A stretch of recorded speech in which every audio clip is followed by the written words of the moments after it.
Fl-2024 l-Awtorità Regolatorja tal-Ambjent, l-ERA, għamlet aktar minn 9,000 spezzjoni investigat kważi 5,000 każ ġdid. Il-kap eżekuttiv tal-Awtorità Kevin Merċieqa qal li s-sena li għadiet l-ERA irċivit 20,000 applikazzjoni għal permessi ambjentali u 8,000 applikazzjoni għal permessi għal iżvilupp.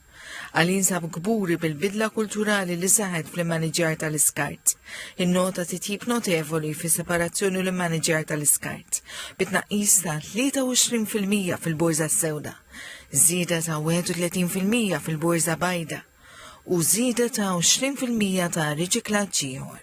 Ovvjament it-titjib mill-lat ambjentali huwa li sejjer inqas skart fil-miżbliet u sejjer iżjed skart li jiġi esportat biex jerġa' jintuża mill-ġdid mill-industrija biex jerġa' jingħalaq il-lub u dak l-iskart jerġa' jsir materja prima.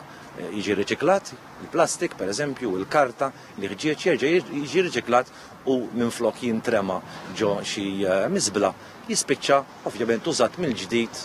L-ilim mill-iskart l-ERA implementat regolamenti ambjentali ġodda. Spiega li fl-2024 nħarġu 1,300 multa, iżjed mid-doppju tas sena ta' qabel u madwar 1,200 twissija. Il-kap eżekuttiv qal li din is-sena tnidiet ukoll strateġija bgħat ta' miżuri biex titħares il-biodiversità.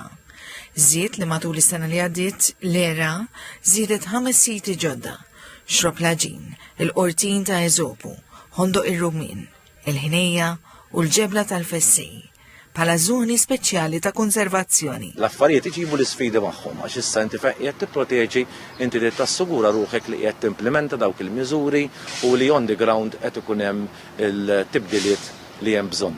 Għalli s-soċjetà Maltija fl-aħħar snin immaturat fl-arfien dwar l-ambjent, grazzi għall-edukazzjoni formali u informali minn età bikrija, is-sem ta' NGOs u tkattir ta' kuxjenza favur l-ambjent.